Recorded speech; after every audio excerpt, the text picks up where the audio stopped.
we've all heard stories about how sometimes someone will make an offer and then they'll send a personal, like, handwritten note to the owner to butter them up or let them know a little more about themselves. You don't know who the seller is and if that will tickle their heart. I think it worked on one of the spouses. The other one was like, nope, I'm not falling for that. I don't want to read the letter. Basically, the person said, I don't want to read the letter. I'll read it Oh. after the fact. Welcome to Cool Life Podcast, brought to you by therealthingdating.com. www.therealthingdating.com.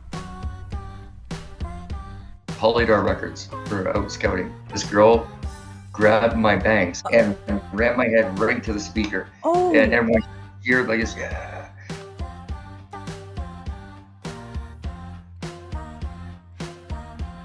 When we shot the scene in Good Will Hunting, I didn't know who most of these people were at the time. I mean, they weren't stars. It was Gus Van Sant that directed it. Gus Van Sant was on the floor with Matt Damon's character. I didn't even know who Matt Damon was at that time.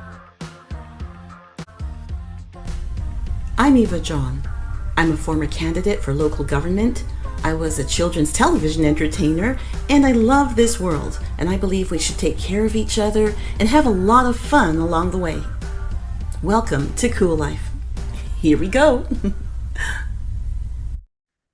And welcome to Cool Life Podcast. I'm Eva John, and we are continuing part 2 of our conversation with Vittoria Gallone, real estate agent. Welcome, Vittoria. Thank you, Eva. Thanks for having me. A pleasure, always. I'm so glad to be able to have this ongoing conversation about something as important in our economy, in our society, in our families, in our homes as real estate. And real estate, it can be a very personal territory. Can you tell me, what is it like when you're selling a house that has gone on the market due to a divorce? Well, yes, it's unfortunate when that happens. You have to make sure that you're working with an agent that is not only, I mean, they're very highly skilled in their expertise, but they also need compassion and they really need to take you through the process because when you're getting divorced and selling a house, I mean, you each have to get your own lawyer, you're each financial person. Those are individual things. But when it comes to selling the house, your real estate agent is going to act for both of you, right? And sometimes what happens is one of the parties feels that they don't trust the agent because the other one might have selected the agent. So there's ways to make sure that you both feel comfortable. But like I said before, the agent needs to have that compassion and also isn't biased, has to be unbiased to parties. They're there to work for both of you. And yeah, and hopefully, you select that agent together. But in the case where, it may be somebody knows someone, not necessarily because, it's their friend or relative, but they're choosing someone that will represent both of them. Right. It is a sticky subject sometimes, and because it can be so emotional. Do you find that there are mistakes that can be made when a house is being put on the market due to a divorce?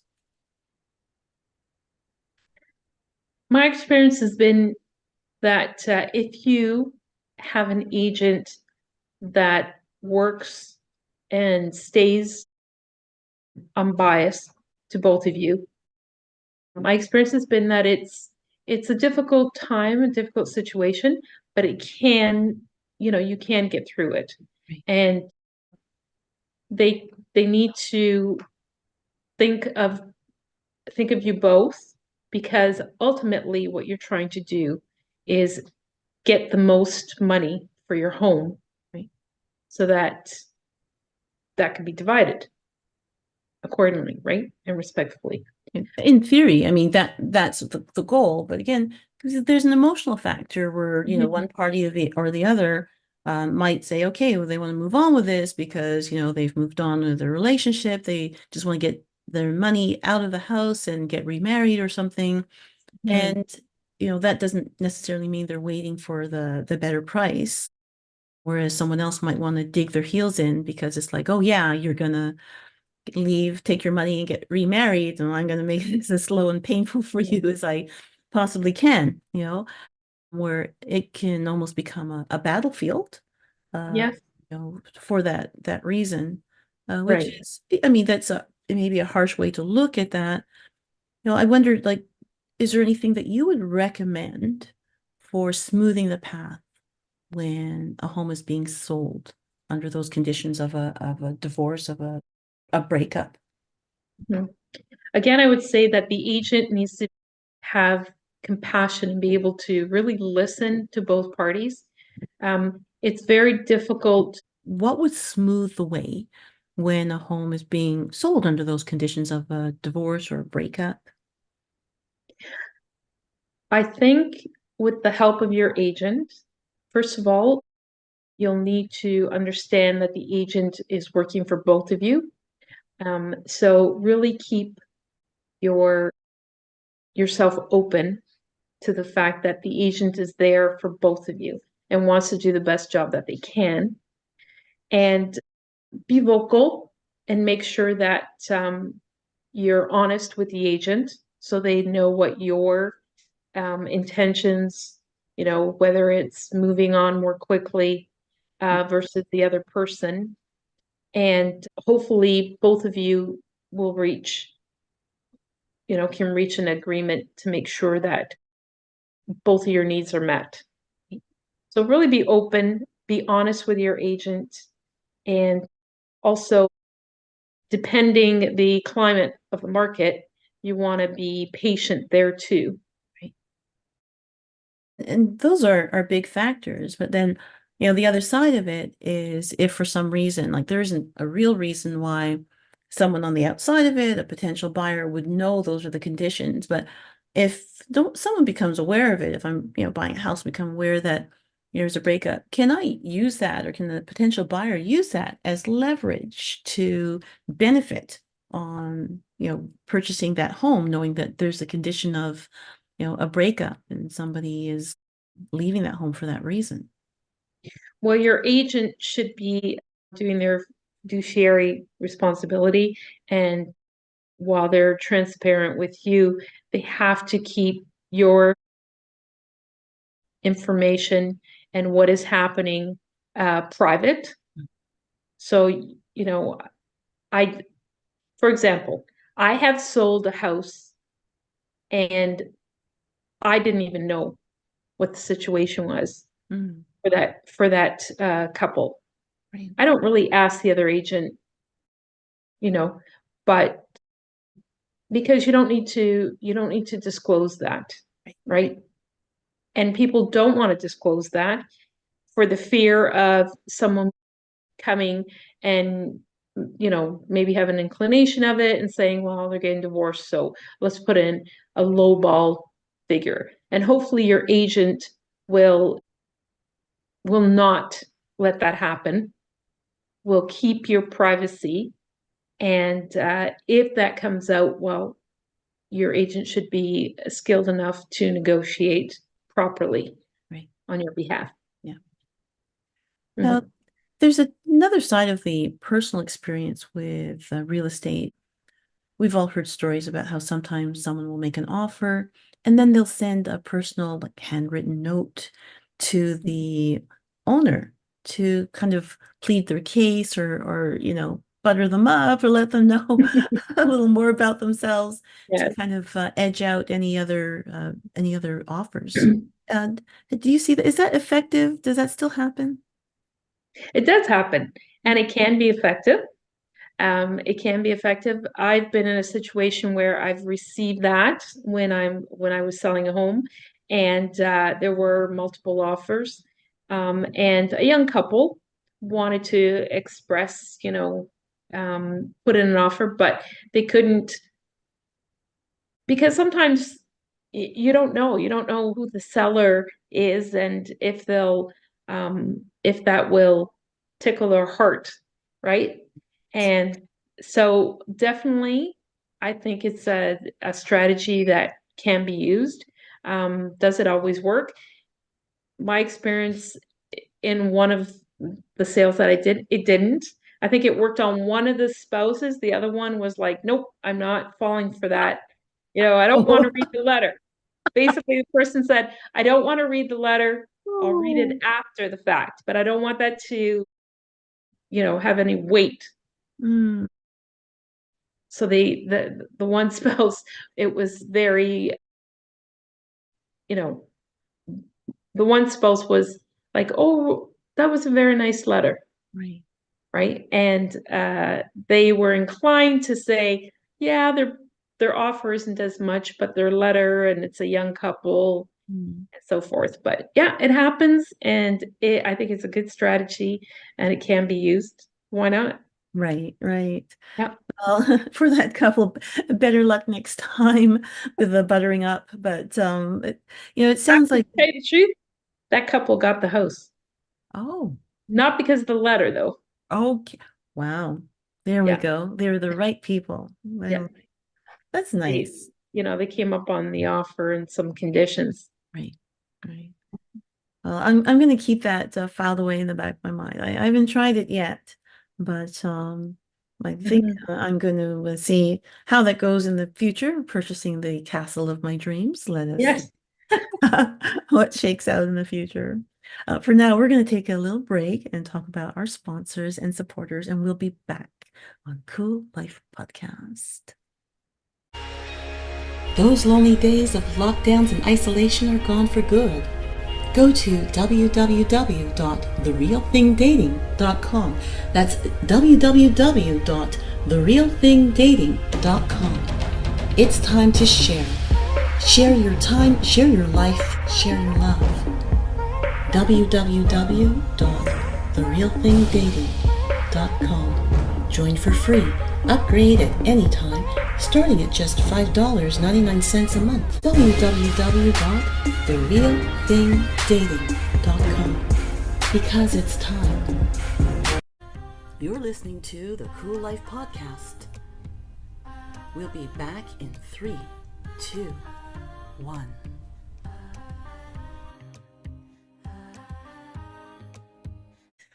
And we are back on Cool Life Podcast. I'm Eva John. We're continuing our conversation with Vittoria Gallone, real estate agent. And Vittoria, we have all seen those signs when we drive around that say for sale by owner. Does it make a difference in the price when somebody sells their house all by themselves? Well, I think a lot of people selling their homes by themselves, right? So they know that obviously they're hoping that somebody will come along and then they don't have to pay any commission to real estate agents. So some people selling their own house may say no agents, please. Mm, So they want private sellers to come. That is,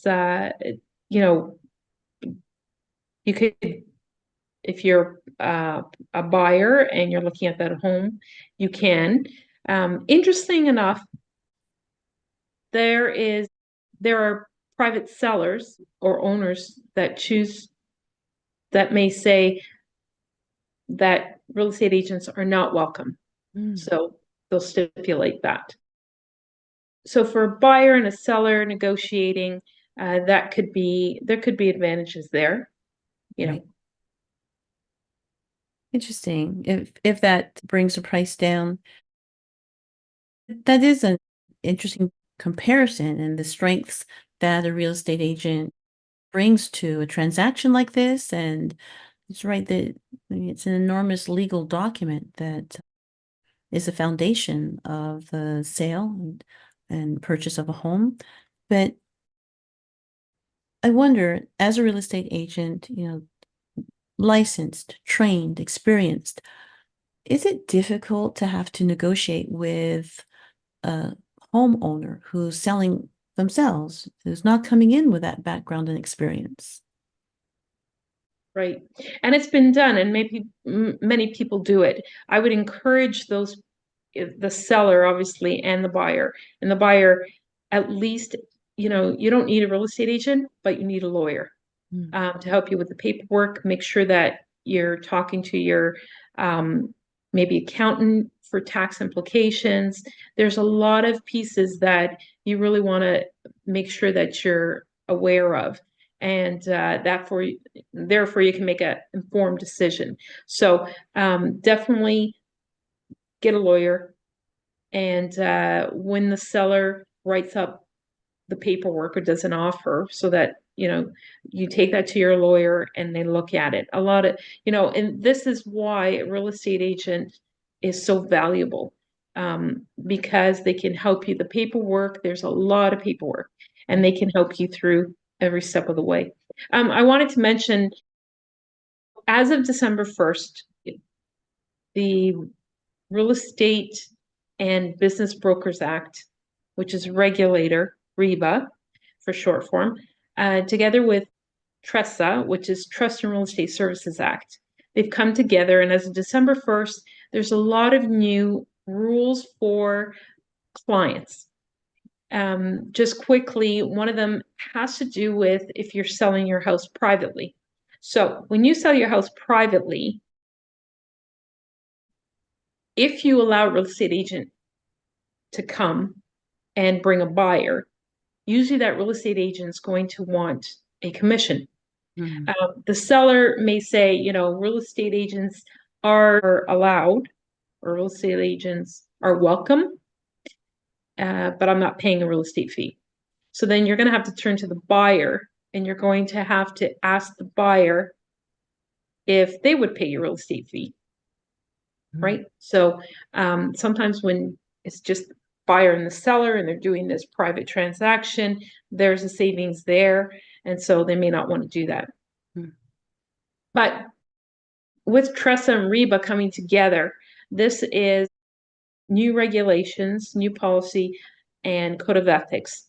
There are 3 phases: phase 1, phase 2. We're in phase 2 right now. Phase 3 is coming. First, phase 1 was code of ethics, which really didn't change too much, maybe the length, but because some of those code of ethics can be found in other documents.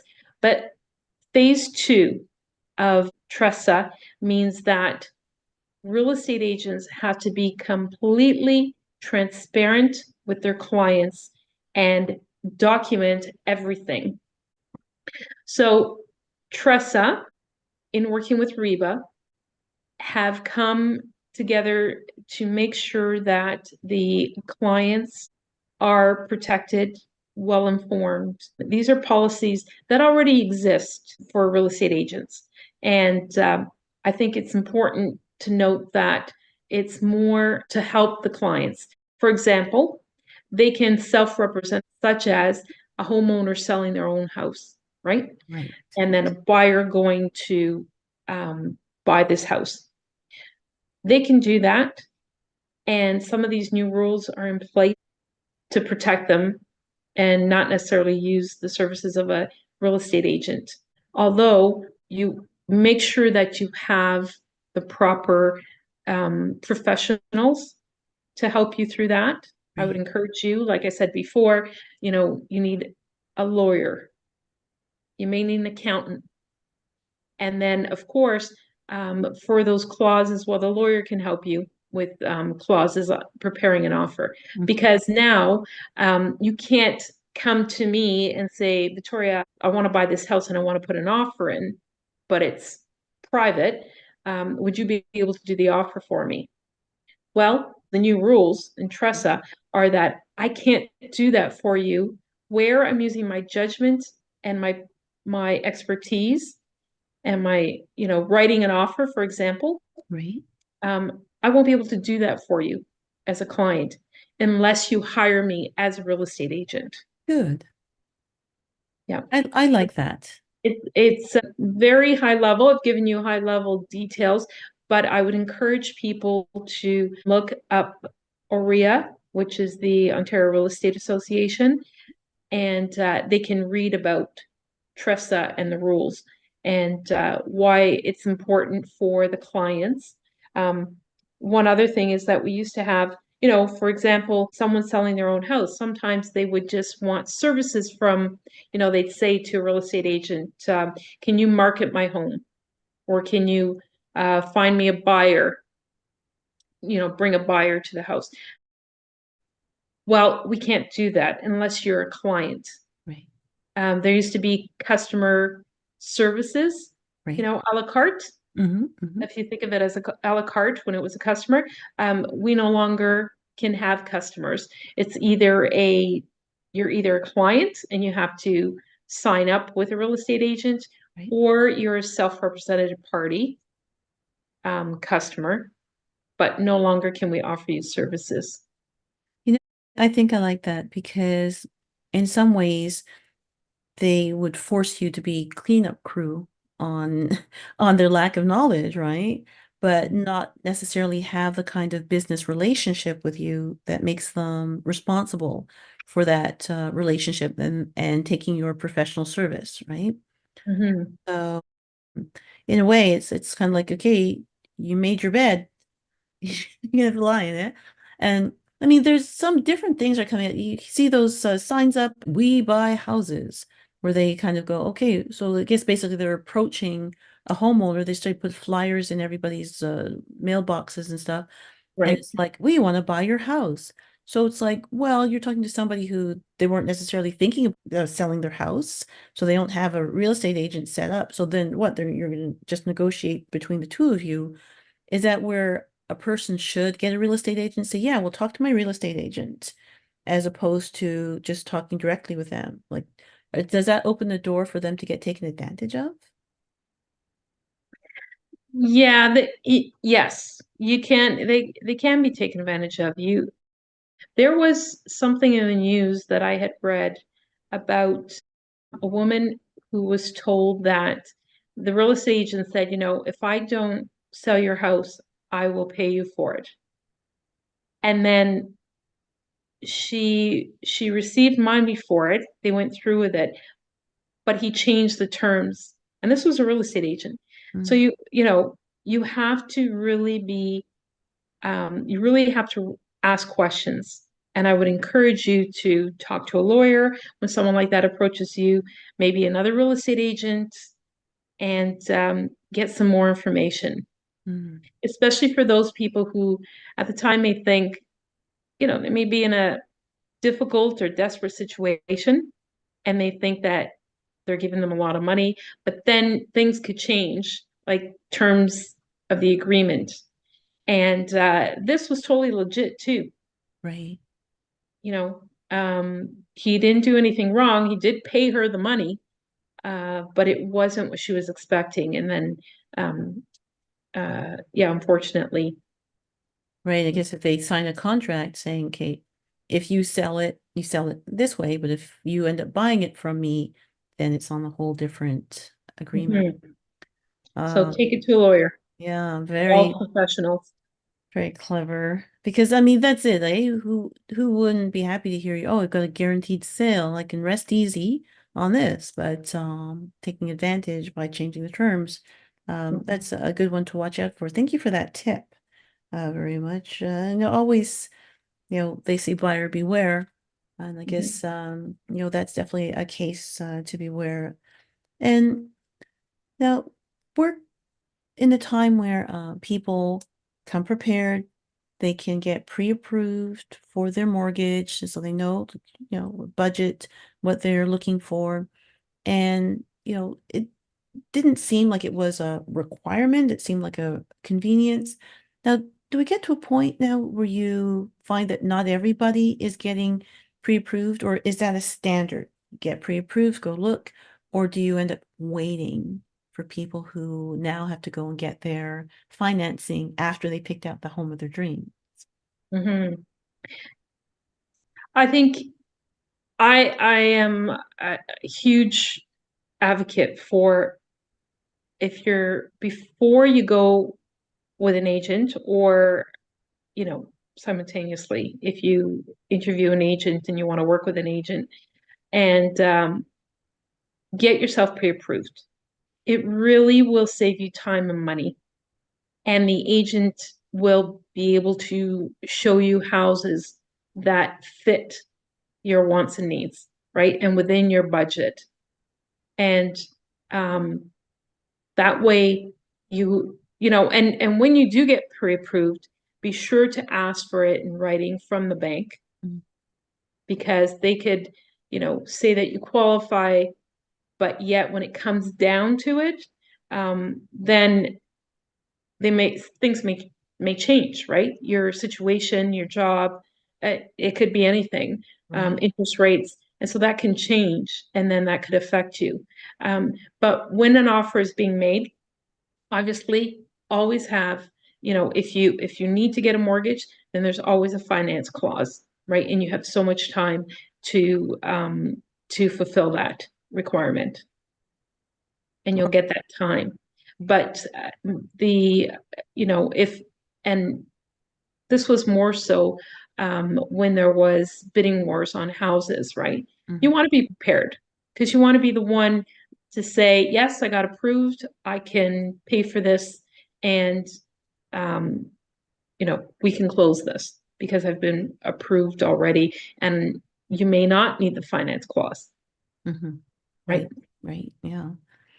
Well, that's a very, very important look at, comes down bottom line, money, honey. And you want to buy a house? Go ahead. You can buy a house. Money talks, right? Yeah. So we're going to take another break. We'll talk about our sponsors and supporters, and we'll be right back with more conversation about real estate with Vittoria Gallone, real estate agent on Cool Life Podcast. Those lonely days of lockdowns and isolation are gone for good. Go to www.therealthingdating.com. That's www.therealthingdating.com. It's time to share. Share your time, share your life, share your love. www.therealthingdating.com. Join for free.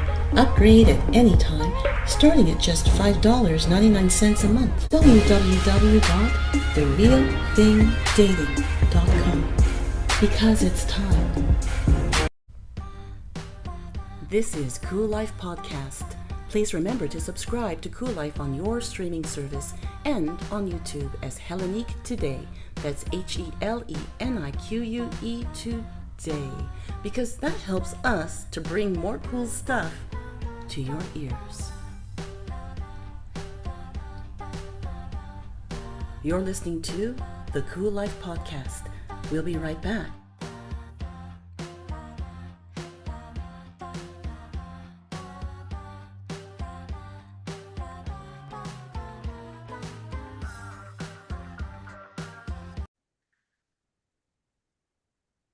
And we are back on Cool Life Podcast. I'm Eva John, and continuing our conversation with Vittoria Gallone, real estate agent.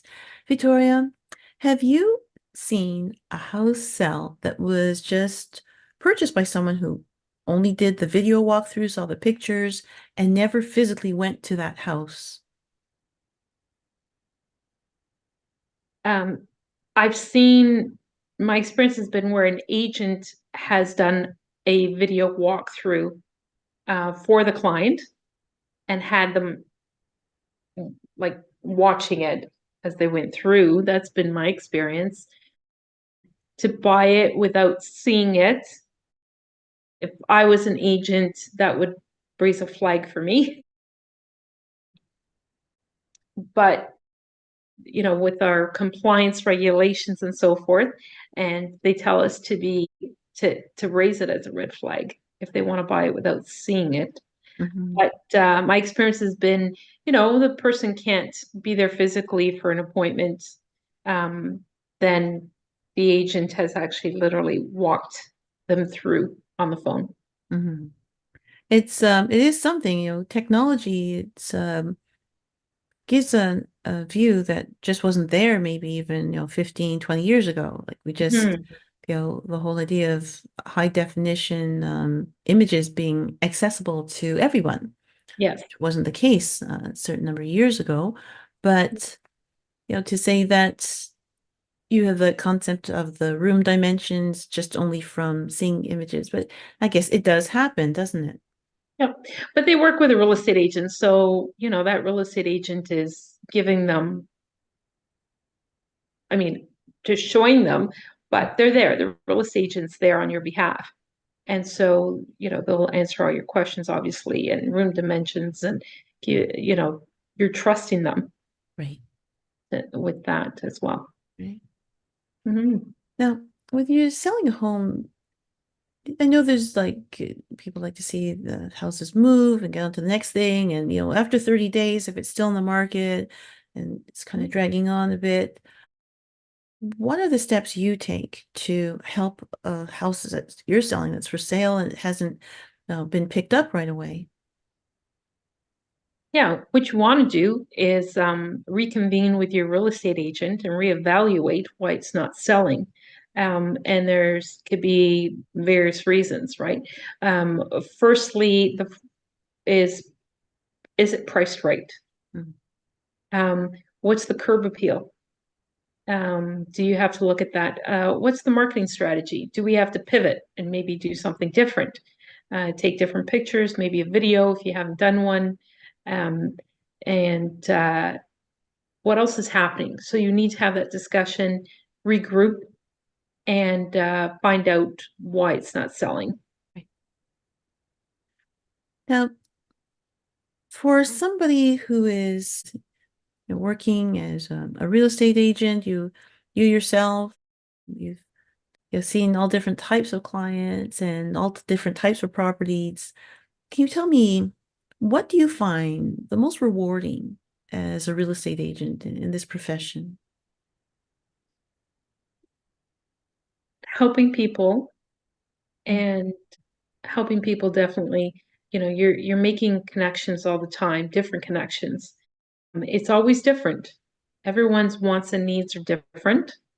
When you can connect with someone that has hired you, and you create, I mean, sometimes you might be working with someone for a year trying to look for their home, and you learn a lot about them. So connecting with people is rewarding, as well as obviously meeting a lot of people and helping them through, my tagline is, I help you every step of the way. And that's what you want to do. And that's what I do with my clients, is help them every step of the way. And that could mean from not determining their wants and needs, but also sometimes helping them with a garage sale if they need to, declutter, or help them pack up, stage their home. Sometimes you might go out just to connect and stay in touch through the whole process, but even after the sale or purchase, you want to stay in touch with those people. And I like that. And so you might reconvene with them, go out for a coffee, check in what they're doing, how they're doing. Definitely being people person helps, and making sure that people are where they want to be and are happy. That's really rewarding to me. Well, it's an interesting experience being a real estate agent. Well, it's certainly obvious that you enjoy what you do. Now, tell me, what would you say to somebody who is considering going into the industry and becoming a real estate agent? I would say do it. It doesn't need a university degree.